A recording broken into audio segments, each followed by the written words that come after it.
하나님의 말씀은 마태복음 9장 1절부터 8절까지 말씀입니다. 마태복음 9장 1절부터 8절까지 말씀입니다. 봉독하도록 하겠습니다. 예수께서 배에 오르사 건너가 본 동네에 이르시니 침상에 누운 병자를 사람들이 데리고 오거늘 예수께서 그들의 믿음을 보시고 중풍병자에게 이르시되 작은 자야 안심하라 내 죄사함을 받았느니라. 어떤 서기관들이 속으로 이르되 이 사람이 신성을 모독하도다. 예수께서 그 생각을 아시고 이르시되 너희가 어찌하여 마음에 악한 생각을 하느냐. 내 죄사함을 받았느니라 하는 말과 일어나 걸어가라 하는 말 중에 어느 것이 쉽겠느냐. 그러나 인자가 세상에서 죄를 사하는 권능이 있는 줄을 너희로 알게 하려 하노라 하시고 중풍병자에게 말씀하시되 일어나 내 침상을 가지고 집으로 가라 하시니 그가 일어나 집으로 돌아가거늘 무리가 보고 두려워하며 이런 권능을 사람에게 주신 하나님께 영광을 돌리니라. 아멘. 할렐루야. 오늘도 본문을 통해서 하나님께서 저와 여러분에게 은혜의 말씀으로 채워주실 줄 믿습니다. 오늘 본문에는 기적의 조건이 몇 가지 기록되어 있습니다. 이런 기적에는 필요한 몇 가지 조건이 있다는 거예요. 그 기적의 이야기가 2000년 전에 기록한 내용이 오늘 우리에게 아무런 영향이 없다면 기록하실 필요도 없었어요. 그런데 오늘날도 이러한 기적을 우리가 체험할 수 있다는 겁니다. 조건이 맞으면 병아리도 잘 부화를 하고, 조건이 맞으면 싹도 잘 타고 보면은 싹이 잘 튀어요. 조건이 맞아야 됩니다. 온도와 습도와 이런 조건들이. 그런 조건 중에 무엇인가 빠져있기 때문에 뭐가 안 되는 거예요. 이상하다. 내가 씨앗을 심었는데 왜 이번에는 발화를 안 하지? 왜 이상하다. 병아리가 부화를 안 하지? 조건이 안 맞아서 그렇습니다. 그런 조건이 무엇인지를 우리가 한번 오늘 본문을 통해서 돌아보기를 원합니다. 오늘 본문에는 그 첫 번째 조건이 바로 믿음의 동역자들이 함께 있어야 된다라고 기록하고 있습니다. 사랑하는 성도 여러분, 오늘 우리가 본문에서 등장하는 아주 특별한 네 사람과 그들의 품에 들려온 한 사람의 이야기가 오늘 본문에 기록되어 있습니다. 우리가 인생을 살다 보면 내 힘으로 손가락 하나 까딱할 수 없다라고 느껴지는 그런 절망 속에 빠져 있을 때가 있습니다. 나는 내 힘으로 진짜 할 수 있는 게 아무것도 없다. 오늘 본문에 등장하는 중풍병자가 바로 그러한 상태였습니다. 스스로의 힘으로는 예수님께 나아갈 수도 없고 도움을 요청할 수도 없는 상황입니다. 그런데 그의 주변에 4명의 친구들이 있었다는 거예요. 동역자들이 있었다는 거예요. 바로 그 4명의 사명자들이 있었던 거예요. 그들은 자신의 사명이 무엇인지 알았어요. 자신의 사명이 무엇입니까? 그들은요, 그냥 이 문제가 있는 이 사람을 예수님 앞으로 인도해 내온 거예요. 거기까지예요, 우리가 하는 거는. 우리가 사람을 변화시키고 이런 건 다 하나님의 말씀을 통해서 하나님이 하시는 거예요. 우리는 어디까지요? 교회 와봐. 예수님께 나와봐. 한번 예배 드려봐. 그분의 말씀을 들어봐. 거기까지가 우리가 할 수 있는 겁니다. 그러면 나머지 일은 하나님께서 하십니다. 하나님께서 일하시는 거예요. 이 사명을 알고 있는 동역자들이 문제가 있는 사람을 그 자리에 두지 아니하고 하나님 앞으로 인도했습니다. 우리가 이 땅에서 살아갈 동안 기적은요, 우리가 행동하는 믿음이 있어야 합니다.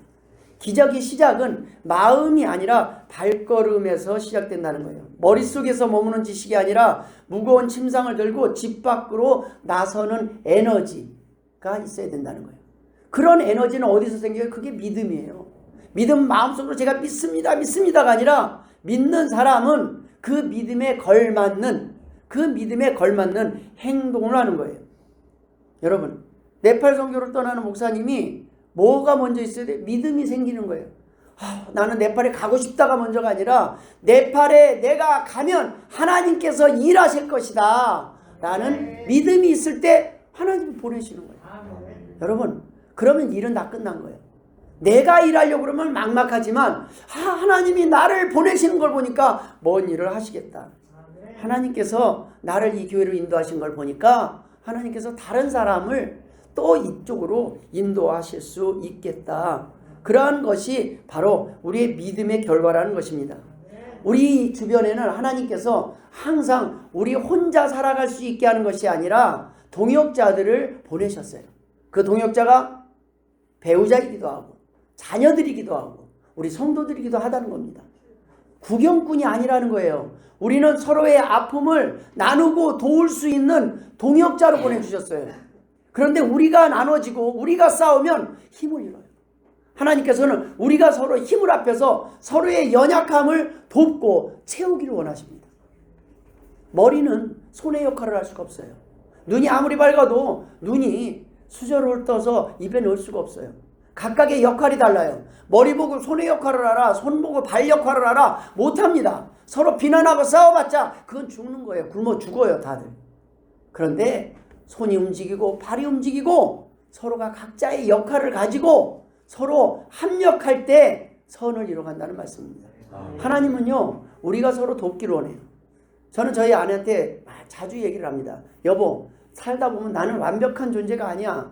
그러니까 나를 보면 멀리서 볼 땐 좀 괜찮았을지 모르지만 가까이서 보면 점점 실망할 것이 많을 거야. 부족한 게 많을 거야. 그런데 그 연약함은 당신에게 주신 사명이야. 그 연약함을 당신이 채워줘야 내가 이 자리에 서서 설교도 하고 나가서 일도 할 수 있는 거야. 내가 부족한 걸 당신에게 주었고 당신에게 부족한 걸 나에게 주었다는 겁니다. 여러분, 우리는 서로 동역자예요. 제게 부족한 건 여러분이 채우시길 바랍니다. 여러분이 부족한 건 하나님께서 저를 통해서 채우실 줄 믿습니다. 우리는 서로에게 부족한 것을 서로에게 채우기 위해서 하나님이 모으셨다는 거예요. 그래서 서로 마음에 안 들지만 그 마음에 안 드는 게 내게 필요한 것들이에요. 서로가 서로를 위해서 하는 말들, 권면들도 다 서로 사랑하기 때문에 하는 거예요. 우리는 길 가는 사람 붙잡아놓고 권면하지 않아요. 왜 그래요? 그 사람은 상관이 없어요. 근데 나와 함께 있는 사람들은 보여요. 같은 배에 탔으니까 서로 조언도 하고 충고도 하고 서로 말도 하는 거예요. 그런데 그 연약한 가운데서 우리는 한 귀퉁이를 담당하고 있다는 말씀입니다. 어느 한 곳을 우리가 들고 각자 서로 들면 2명이 드는 것과 4명이 드는 것과 10명이 드는 게 달라요. 이러한 동역자들이 있으면 우리는 지치지 않습니다. 힘이 나요. 힘들어요. 우리가 편하게 나 좀 도와주세요 하고 전화할 수 있는 곳이 있어야 된다는 거예요. 목사님 지금 바쁘실 거야. 그렇게 하지 마세요. 목사님을 바쁘시게, 우리 성도들 다 바쁠 거야. 그러고 혼자 죽어가면 안 된다는 거예요. 이거는 내가 전화해도 될 거야. 기뻐합니다. 여러분 전화 주세요. 저는 귀찮지 않아요. 여러분이 전화 주고 목사님 나 이거 도움이 필요해요. 이건 어떻게 하면 좋을까요? 저는 기뻐요. 제가 힘이 없으면 동료 목사님들한테 전화를 하든 사방팔방으로 뛰어다니든 여러분에게 어떻게든 도움이 되도록 제가 최선을 다할 것이라는 것을 믿으셔야 합니다. 제가 이 정도인데 주님은 어떠시겠어요? 하나님은 어떠시겠어요? 하나님은 이미 우리 주변에 그러한 사람들을 만나게 하셨어요. 이미 예비하셨어요. 우리는 혼자가 아니라는 거예요. 우리는 도움을 청할 수 있고 우리가 도움을 청할 수조차 없을 때 하나님은 한 사람 한 사람 한 사람 보내요. 내 주변에 어느덧 내게 이렇게 도울 사람들이 많이 있었네? 나는 그 사람들에게 베푼 게 없는데 그 사람들이 나를 돕기 위해서 모여드는 것을 보고 하나님이 일하시는구나 하는 것을 경험하게 됩니다. 여러분, 우리에게 각자의 사명을 주신 그 부분에 있어서 우리는 그때 움직이고 그때 일어나야 합니다. 우리는 나 혼자만 천국 가는 사람들이 아닙니다. 우리는 함께 천국 가는 사람들이에요. 나 혼자만 상 받는 사람들이 아니요. 우리는 함께 상 받는 거예요. 함께 나누고 함께 그 모든 일들을 감당하는 것입니다. 기러기들이 수천 킬로미터를 이동할 때 V자 대열로 이동하는 그 이유를 저는 이번에 알았습니다. 맨 앞에서 바람을 가르는 그 리더가 지치면 뒤에 있던 동료가 슬며시 그 자리를 바꿔준답니다. 그리고 또 한 마리가 아프거나 총에 맞아서 떨어지면요, 반드시 2마리의 동료가 함께 내려가서 그 기러기가 다시 날거나 죽을 때까지 곁을 지킨다고. 제가 이걸 보면서 참 내가 기러기만도 못하구나. 기러기만도 못한 사람들이 많이 있구나. 우리 주변에 가족들이 아프고 가족들이 힘들어하고 성도들이 힘들어하는데도 이 정도 우리가 하는 것이 쉽지 않다는 것을 알 것입니다. 그러나 그걸 가능케 하시는 분이 하나님이십니다. 그러한 마음을 주시는 분이 하나님이시고 그러한 것들을 보게 하시는 분이 하나님이에요. 그런데 때때로 우리는 우리 자신도 가누지 못할 정도로 지금 남들 지금 내 코가 석자일 때가 있지 않아요? 지금 그 상황이 오늘 바로 중풍병자의 상황입니다. 장애물을 만났고 아무것도 할 수 없는 상황에 하나님은 도울 자들을, 통역자들을 예비해 두시고 그들을 통해서 예수님 앞으로 막 갑니다. 그런데 오늘 본문에는 짧게 기록되어 있지만 이들이 주님을 앞에 가는데 길이 그냥 예수님이 보통 슈퍼스타예요. 슈퍼스타. 서로 병 낫겠다고 많이 모여 있어요. 군중들이 꽉 차 있어서 들것을 가지고 어떻게 갈 수가 없어서 어떻게 했어요? 지붕 위로 올라갑니다. 그리고 남의 집 지붕을 뜯어냅니다.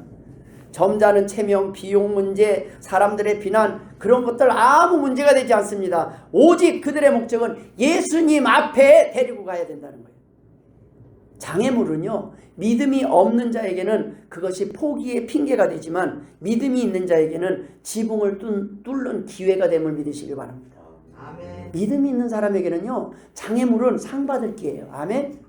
우리 교회 인원이 없네. 이 자리 빈자리가 많네. 그건 내가 전도해서 채울 나에게 상 받을 거예요. 우리 교회는 왜 이렇게 일꾼이 없어? 내 차례까지 오는 거예요. 밥하는 게. 다른 데는요 물도달 줄 기회조차도 아무런 젊은 사람들이 너무 많아서. 근데 우리 교회는요 흔들면서 물 떠와요. 나는 흔들어도 우리 교회는 그렇게 채워갑니다. 여러분 포기가 아니라 내가 할 일은 얼마든지 있습니다. 내가 할 일을 내가 찾아하는 거예요. 내가 할 수 있는 만큼 하는 거예요. 문제가 안 돼요. 우리 교회는 누가? 우리 교회는 누가? 우리 교회는 내가. 우리 교회는 우리가 해나가는 겁니다. 감당하는 거예요. 그 문제들을 감당해 나갈 때 하나님은 또다시 합력해서 선을 이룰 동역자들을 보내주심을 믿으실 주의 이름으로 축원합니다.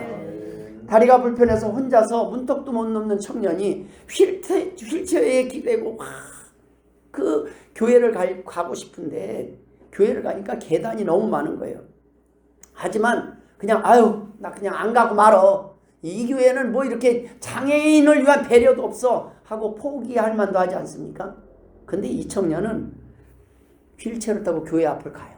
그리고 사람들한테 부탁해요. 저 좀 계단 위로 올려주시면 안 되겠습니까? 이 사람 저 사람한테 부탁을 해서 올려줘서 결국에는 교회당 예배당 맨 앞자리에 앉습니다. 그리고 고백을 합니다. 계단은 저를 막는 벽이 아니라 제가 얼마나 주님을 사랑하는지 증명할 기회였습니다. 여러분 우리 앞에 나타나는 환난과 풍파는요 하나님이 우리를 사랑하지 않으셔서 주는 게 아니라 그 풍파를 통하여 우리의 믿음을 증명할 기회를 주신 거예요. 우리는 믿음이 언제 드러납니까? 저는 그래요. 좋을 때 사랑이 드러나는 게 아니라 제가 저희 집사람한테 잘 못할 때 실수할 때 저희 집사람의 사랑을 경험하게 되는 거예요.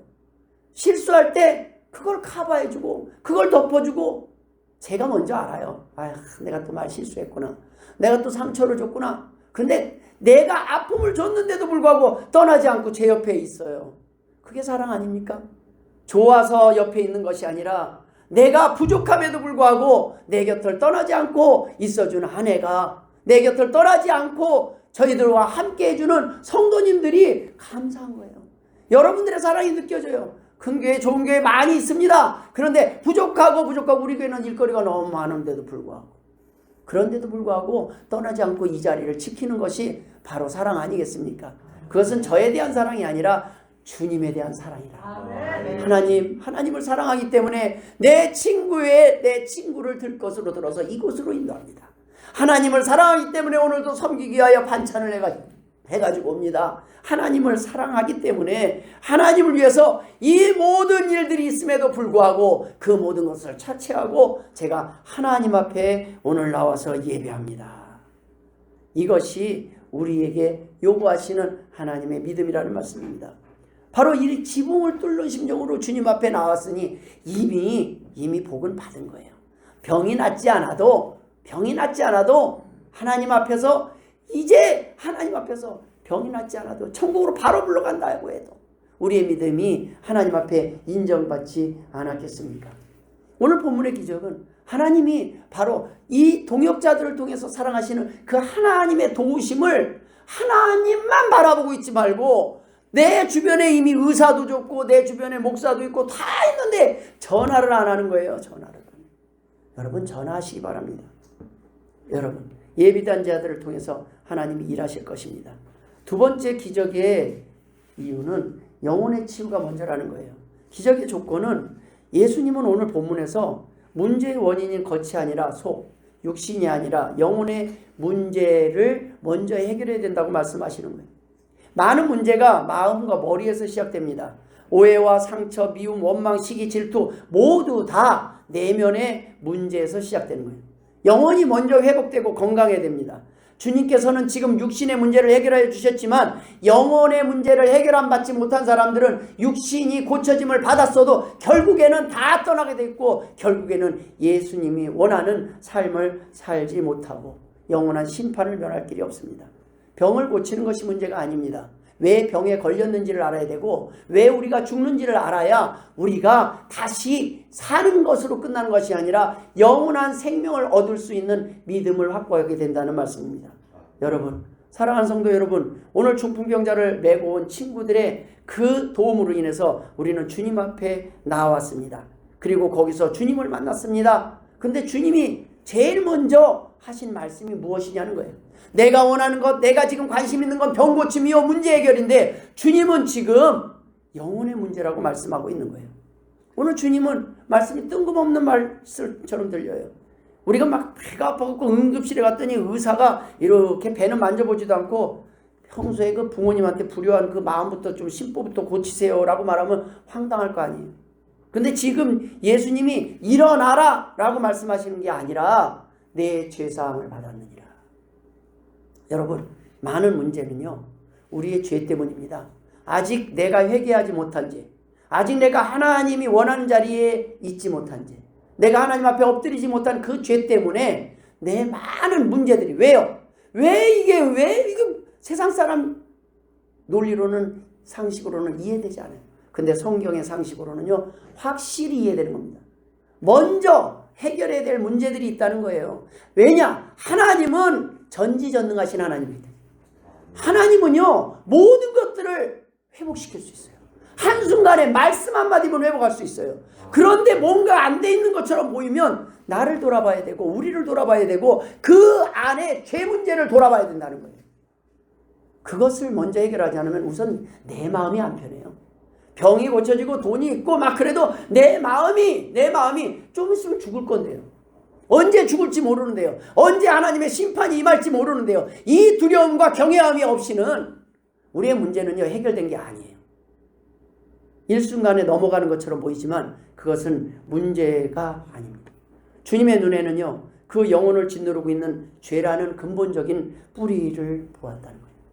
너에게 문제는 죄사함이 먼저다. 내가 내 죄를 용서해. 여러분, 우리가 이 주님이 죄사함을 했던 이제 주님은 안 계시는데 우리는 어떻게 적용해야 됩니까? 여러분, 우리가 주님이 우리에게 하신 죄사함은 우리가 다른 사람에게 향하는 죄사함으로 응용돼야 돼요. 적용돼야 돼요. 내 아내에게 죄사함을 해줘야 돼요. 그래야 아내와 회복돼요. 내 남편에게 죄사함을 해줘야 돼요. 내 자녀의 죄를 용서해줘야 돼요. 내 이웃의 죄, 성도들의 죄를, 허물을 용서해줘야 돼요. 그것을 안 하면요 안 된다는 거예요. 그러면 다시 그 사람을 볼 수 있어요. 가볍게 해줘야 돼요. 저는 제 아내한테 제가 온전하지 못하지만 부탁을 해요. 여보, 당신이 내가 설교단에 서기 전에 나를 용서해야 돼. 그래야 내가 거기서 자신 있게 좀 당당하게 설교를 해. 죄가 없어진 게 아니라 용서받은 죄인으로서 쓰는 거야. 그렇지 않으면 나는 못 써. 당신이 용서하지 못하면 당신이 나를 용서하지 못하면 나는 그래서 당신의 용서가 필요해. 여러분의 용서가 필요해요. 여러분이 우리의 서로의 용서가 필요하다는 거예요. 그 용서가 먼저 있어야 돼요. 예수님도 죄를 용서했는데 우리는 용서를 못한다는 거예요. 한 주를 살아가 보십시오. 수없이 많은 만나는 사람들의 허물이 보일 겁니다. 그 허물을 용서하기 어려운 사람이 되면 안 된다. 주님이 용서하신 것에 비해서 우리는 너무 힘들게 용서를 해요. 너무 어렵게 용서해요. 그것이 내가 한 계단 한 계단 너무너무 힘든 십자가를 지고 가는 것처럼 보여요. 근데 주님이 지신 십자가에 비하면 너무 가벼운 거라는 걸 자꾸 잊어버려요. 우리는 충분히 용서할 수 있을 만한 이유를 갖고 사는 사람들입니다. 하나님의 용서, 주님의 용서를 경험한 사람들이기 때문입니다. 그래서 주님은 오늘 근본적인 뿌리에 너희들의 죄를 돌아보라는 거예요. 그런데 그 죄를 돌아본 사람, 죄는 할 수 있는 게 아무것도 없어요. 죄를 지은 사람은 할 수 있는 게 없더라고요. 죄를 지은 사람은 뭐예요? 용서함을 기대할 뿐이에요. 죄를 지은 사람은 제발 좀 용서해 주십시오. 제발 용서해 주십시오. 근데 그걸 주님이 하신 거예요. 내가 내 죄사함을 용서하느니라. 오늘 이 은혜가 있기를 주의 이름으로 축원합니다. 오늘 다 용서받고 가시기 바랍니다. 주님이 용서하셨어요. 그리고 우리가 우리 안에 있는 용서, 우리 안에 진정한 용서가 있기를 주의 이름으로 축원합니다. 거기서 병자가 일어나는 기적이 일어나는 거예요. 내가 내 와이프를 살릴 수 있고 내 남편을 살릴 수 있고 내 자녀를 살릴 수 있는 기적이 일어나는 거예요. 용서했어. 우리 자녀들은요, 아버지의 용서를 확실히 믿어요. 부모님의 용서를 확실히 믿어요. 됐어, 다 잊어버렸어, 용서했어. 그러면 그냥 그래서 또 까불까불 또 신나서 어제 잘못하고도 또 그러고 다니네. 그래도 어떻게 해요? 그러니까 부모예요. 그러니까 맞는 거예요. 내가 내 눈에 흙 들어가기 전에는 너 용서 못해. 그러면은요, 흙 들어가기 전에 못 만나는 거예요. 여러분, 우리가 하나님 앞에서 나올 때는요, 용서함 받고 나올 뿐만 아니라 용서하고 나와야 됩니다. 그것이 예수님의 역할을 하는 거예요. 우리가 전할 복음은 예수님이 하신 것을 우리가 복사해서 우리가 하는 거예요. 예수님만큼 못해요. 그런데 흉내는 내는 거예요. 거기에서 기적이 일어나요. 오늘 이 땅에도 작은 예수들이 많이 있어요. 바로 저와 여러분이 세상을 향해 나가는 작은 예수들이라는 겁니다. 저와 여러분을 사람들이 바라볼 때는 예수님을 기대해요. 그러니까 실망해요. 목사가 예수라는 게 아닙니다. 우리 모두가 예수라는 거예요. 서로를 용서할 책임이 있습니다. 서로의 아픈 부분들, 연약함을 우리가 채워주지 못한 것이 미안할 것이지. 제가 저희 집사람한테, 여보, 나는 당신을 잘 가르칠 자신이 없어. 당신에게 그런 모범이 되지도 못하고 나는 또 넘어질 수도 있어. 그런데 당신과 나를 바꾸시는 분은 하나님이에요. 여러분, 우리가 잡초를 뽑아보신 분들은 알 거예요. 잡초는요, 위에만 싹둑싹둑 자르면 다시 자라요. 뿌리를 뽑아야 돼요. 죄 문제가 해결되지 않으면요, 모든 것이 다시 엉켜요. 근본적인 게 안 되면요, 다시 고쳐주면 나가서 그 건강한 몸으로 또 싸우고 들어와요. 지금은 중풍병에 걸려서 지금 누워있는데 건강하게 고쳐줬더니 나가서 칼 맞고 들어온다니까요. 다른 또 문제가 생길 뿐이에요. 우리는 이 문제를 피하면 저 문제가 생기고 저 문제를 피하면 이 문제를 생기는 게 아니라 한 가지 문제, 죄 문제가 해결되지 않기 때문에 하나님 앞에 당당하게 기도하지 못하는 거예요. 하나님의 도우심을 당당하게 믿지 못하는 거예요. 여러분, 죄 용서함을 믿으시고 하나님께 도움을 청하시길 바랍니다. 그런데 그 기도를 할 때 우리가 우리에게 죄진 자를 사하여 준 것 같이 우리의 죄를 사하여 주시고, 이 앞에 부분이 안 되니까 우리의 죄를 용서해 달라는 기도가 안 되는 거예요. 앞에 거를 먼저 하고 그 다음에 기도하면 그 기도가 어찌 그렇게 힘이 되는지. 하나님, 나 용서했으니까 나도 용서해 주세요. 그 다음에는 일은요, 하나님이 하십니다. 우리는요, 하나님의 일을 방해하고 있을 뿐입니다. 하나님은 지금 일하시려고, 하나님은 병을 고쳐주시려고, 하나님은 문제를 해결해 주시려고, 하나님은 복을 주시려고 하는데 우리가 그것을 막고 있을 뿐이에요. 여러분, 주님은요, 지금 영혼부터 치유하고 계셔요. 그리고 안심하라고 합니다. 소자야 안심하라. 이 소자야라는 것을 다른 말로 원어로 부르면 내 아들아. 처음 보는 그 중풍병자의 내 아들아. 지금껏 병든 자, 저주받은 자라는 눈총을 받으며 죄책감에 시달렸을 이 사람에게 주님은 내 아들아. 여러분, 저와 여러분은 주님의 자녀임을 믿으십니까? 믿으시길 주의 이름으로 축원합니다. 자녀면 끝난 거예요. 더 이상 자녀는 조건이 없어요. 내가 뭐 부족한데 뭐 죄를 졌는데 넘어졌는데 필요 없어요. 자녀에게는 절대적인 사랑이 부여해야 되는 거예요. 아버지의 절대적인 보호하심이 시작되는 거예요. 내가 너를 이제부터 보호하겠다는 거예요. 네 문제는 다 해결하겠다. 너의 가장 큰 문제, 죄 문제조차 내가 다 해결하겠다. 비로소 우리는 그때야 우리는 일어나서 하나님이 원하시는 삶을 살 수 있다는 말씀입니다. 여러분, 우리가 지금 하나님 앞에 나왔습니다. 우리가 하나님 앞에 나왔을 때 하나님이 우리를 다시 다 용서하시고 회복시키시고 깨끗하게 만드셔서 오늘 이 예배 자리에 나갈 때는 하나님의 당당한 흠없는 자녀로 내보내심을 믿으십니까? 아멘. 믿으시길 주의 이름으로 축원합니다. 우리의 가족도, 우리의 자녀도, 우리의 성도들도 서로 간에 다 털고 나가야 돼요. 그것이 바로 하나님의 뜻이라는 말씀입니다. 마지막으로 기적의 조건은 주님의 말씀에 순종할 수 있는 믿음이 있어야 합니다. 일어나 내 침상을 가지고 집으로 가라. 이것이 주님의 마지막 말씀입니다. 여러분, 다 교회에서 은혜를 받고 뭐 설교 듣고 다 좋아요. 그런데 나가서 다시 제자리로 돌아가는 이유가 뭡니까? 왜 변화가 없습니까? 왜 내 마음이 행복하지 못하고 기쁘지 못합니까? 일어나 침상을 가지고 집으로 갈. 기적은 말씀을 순종할 때 일어납니다. 말씀을 듣고 머릿속으로 알고 가는 것이 아니라 지금부터 나가면 용서할 사람을 찾으시길 바랍니다. 화해할 사람들을 찾으시기 바랍니다. 미안하다. 잘못했다. 제가 제 자녀한테 뭘 미안하다고 해야 되지? 처음에는 내가 너를 그렇게 키워줬으면 너희들 그렇게 키워줬으면 됐지. 내가 너희들한테 뭘 미안하다고 할 게 있나 했는데 제가요 자녀 입장에서 보니까 미안하다고 할 게 너무 많더라고요. 좋은 아빠가 되지 못했어요. 완전한 아빠가 어디 있어요? 완전한 부모가 어디 있고.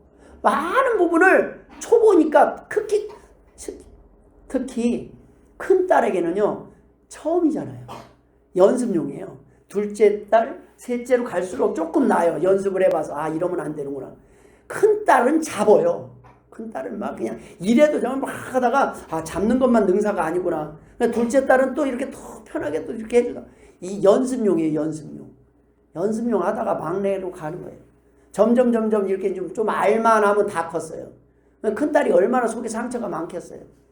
기대도 많고 부모는 막 큰딸에게 모든 기대, 자기가 못한 걸 다 큰딸이, 큰 자녀가, 장녀가 다 하길 원해요. 막 그래서 그냥 학교 모든 거 내가 너를 위하여 언제 그걸 원했냐고요.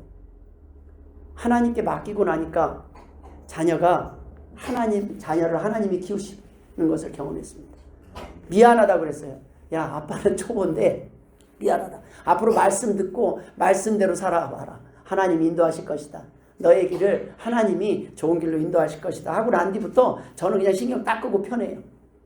하나님 책임이 되더라고요. 그 다음부터는. 뭐가 잘못돼도 그전에는 아빠 말대로 했는데 안 된 거예요. 부모 말대로 했는데 안 돼요. 근데 어느 날부터는 뭐냐면 네가 너 맘대로 살아라가 아니에요. 하나님의 말씀대로 살아라 하니까 자기가 아빠 내가 이거 말씀 순종 안 해서 이렇게 된 것 같아 로 바뀌는 거예요. 모든 게 하나님께로 가니까 얼마나 편한지. 여러분, 일어나 내 침상을 가지고 집으로 가라. 이 말씀이 떨어지는 순간 평생 죽은 나무처럼 굳어있던 그의 근육에 피가 돌고 뼈마디가 맞춰지는 기적이 일어납니다. 여러분, 순종할 때 우리는 치유의 능력을 경험할 수 있습니다. 하나님이 일하시는 걸 경험할 수 있다는 거예요. 순종이라는 것은 기준이 하나님이라는 거예요. 하나님의 말씀이 일을 하게 하시는 거예요. 근데 내가 자꾸 뭐를 하려고 하니까 망치는 겁니다. 주님의 말씀은 모든 문제를 해결하는 창조의 능력이고 변화의 능력입니다. 하나님의 말씀은 그 어떤 것보다 힘이 있습니다. 내가 누워있던 침상이 이제는 내가 메고 가야 될 침상으로 바뀌는 거예요. 주님이 그저 몸만 일어나라고 하지 않고 뭐라고 하시냐면 내 침상을 가지고 가라. 어제까지는 침상이 그를 붙들고 지배하는 곳이었지만 이제는 그가 침상을 지배하게 되는 겁니다. 나를 묶어두었던 과거의 상처와 아픔을 이제는 승리의 간증거리로 삼아 당당히 걸어가라는 뜻입니다. 저는 살아오는 가운데 어떤 것을 경험했냐면 하나님 왜 이런 과정을 내가 겪게 하십니까? 이런 거는 좀 안 겪어도 좋겠습니다.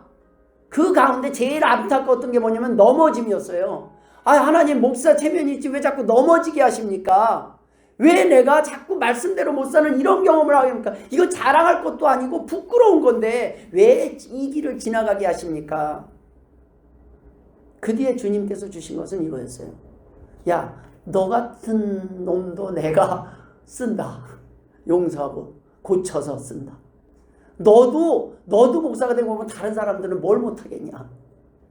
때로는요 넘어진 경험을 통해서 넘어진 사람들을 긍휼히 여기는 마음을 주시기도 하고, 내가 상처받고 아픈 경험을 통해서 그 다른 사람의 상처를 볼 수 있는 눈을 주시기도 하고, 내가 겪은 그 아픔을 통해서 다른 사람의 아픔을 나눌 수 있는 지혜도 주시더라고요.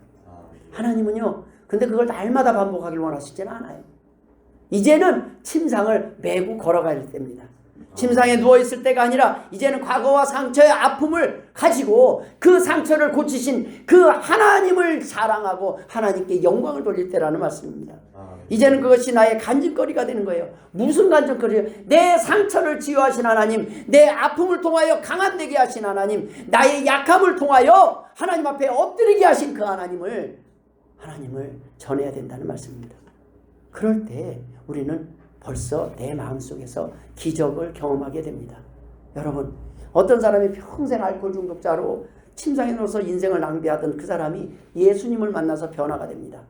그가 변화가 되니까 매일 술병을 넣고 다니던 그 가방에 이제는 뭐가 들어가요? 성경책과 전도지를 넣고 다녀요. 예전에는 사람들이 그 사람의 가방을 보면 손가락 찢지만 이제는 그 가방 안에 예수님을 증거하는 성경책과 전도지가 들어가요. 이젠 여러분이 바로 하나님의 전도지입니다. 저와 여러분이 밖에 나가서 우리의 삶과 표정으로 예수님을 증거해야 돼요. 너는 어떻게 그런 상황에서 웃을 수 있냐? 너는 어떻게 그런 상황에서 행복할 수 있냐? 예수님 때문에 나는 행복합니다. 증거할 수 있기를 주의 이름으로 축원드립니다. 우리의 최종 목적지가 무엇입니까? 하나님께 영광입니다. 오늘 본문의 마지막에 보면 그 모든 것을 하나님께 영광을 돌리더라. 내 이름은 상관없습니다. 내 삶도 상관없습니다. 내 행복도 상관없습니다. 오직 주님만 행복하시면 됩니다. 라고 할 때 이미 우리가 행복한 사람이 되지 않겠습니까? 저는요, 주님의 신부입니다. 저와 여러분도 주님의 신부예요. 예수님, 신랑 되신 그 예수님을 만나면, 그 예수님을 바라보면 우리는요, 충분히 행복할 수 있어야 된다는 것입니다. 오늘 본문에 보면 최종 목적지, 일어나 집으로 가라. 저는 이 말씀 가운데서 집으로 가라, 다른 데로 가냐, 왜 집으로 가라고 하셨을까? 이런 생각을 해봤습니다. 왜 집으로 가라 했을까? 집이 제일 먼저 해결해야 될 장소이기 때문입니다. 내가 그동안 집이라는 것은 뭐냐면요, 환자가 있어 보면 알아요. 환자가 있는 집은요, 어두워요. 힘들어요. 지쳐 있어요. 힘들어요. 이 환자가 몸의 육신의 환자만 말하는 거 아니에요. 우리는 서로 환자예요. 다 병자예요. 이걸 인정해야 서로 치료를 해주고 서로 도와주는데 우리가 그걸 인정하지 않고 외면할 때가 있어요. 근데 지금 그 집은 어두운 곳이에요. 그곳에 이 고침받은 이 병자가 집으로 돌아가면요, 환해지는 거예요. 밝아지는 거예요. 하나님의 능력이 드러나는 겁니다. 우리가 이전에 어둡고 불편했고 힘들고 용서하지 못했던 우리의 마음이 변화돼서 사랑할 수 있는 마음으로 바뀌어서 집으로 돌아가면요, 우리 가정이 밝아지는 거예요. 인도의 성자 선다싱이 이런 말을 했다고 합니다. 당신의 신앙이 진짜인지 가짜인지는 당신이 집안의 문턱을 넘는 순간 결정된다. 교회에서는 천사 같아도 집에서 폭군이라면 그것은 온전한 치유가 아니다. 주님은 중풍병자에게 그를 가장 잘 아는 가족들에게로 가서 하나님이 행하신 일을 삶으로 보여주라고 명령하신 것입니다. 저는요, 나는 가족 안에서 내 아내가 나를 볼 때 천사일까 악마일까? 여러분, 제가 악마일 때요, 제 아내가 천사가 되더라고요. 이해하십니까? 그러면 풀려요. 제 아내가 악마가 될 때 제가 천사가 되면 풀려요. 이해되세요? 누군가 한 사람이 천사가 되는데 둘 다 악마가 되면 힘들어요. 그런데요, 하나님은 한 명의 천사를 항상 준비해 두시더라고요. 우리가 버텨나가는 거는요, 그날은 천사의 역할이 바뀌는 거예요. 누군가가 천사가 돼야 될 때가 있습니다. 여러분, 누군가가 참아야 될 때가 있어요. 그날은 내가 오늘은 참는 날이구나. 하나님이 오늘은 나에게 주신 사명이 오늘은 내가 참으라고 하는 날이다. 근데 하나님 왜 맨날 나만 참으라고 하세요? 왜 맨날 나만 참으라고 하세요? 근데요, 그거는 내 생각일 뿐이에요. 다 참고 살아가요. 말을 안 하는 사람과 생색 내는 사람과 안 내는 사람이 있을 뿐이더라고요. 저는요, 참은 거를 다 내가 어제 이거 참았잖아. 이걸 막 다 얘기하고 싶은 게 저는 없겠습니까? 근데 그렇게 말할 시간도 없을 때가 있어요. 그냥 넘어가는 거예요. 그런데 내가 힘든 걸 바라보면 내가 이것도 힘들고 저것도 힘들고 찾다 보면 너무 많은 거예요. 여러분, 그 참은 거 주님이 아시면 됩니다.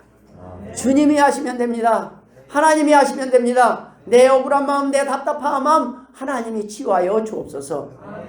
우리는 예수님을 만나서 그 예수님을 만나서 치유된 우리의 심령, 우리의 심령은요 자꾸 착각할 때가 있어요. 제 아내에게 제가 그래요. 여보, 나는 당신의 마음을 치유할 능력이 안 돼. 당신의 마음은 주님이 치유하시는 거야. 그런데 제가 치유하길 바라면요, 저를 목사인데 제가 치유하길 바라면 저한테 실망을 할 수밖에 없어요. 목사의 능력이 그거밖에 안 되라고 할 수 있어요. 근데 저는요, 하나님이 치유하시는 거예요. 당신도 나도 치유하시는 분은 하나님이야. 하나님이야. 그러면요 원망을 하나님 앞에 하게 되잖아요, 우리가. 근데 하나님을 이해할 수 있어요. 하나님 왜 지금 이 상황을 줬습니까? 네가 사랑할 때다. 네가 지금 감싸 안을 때다. 네가 참아야 될 때다. 네가 지금 필요할 때다.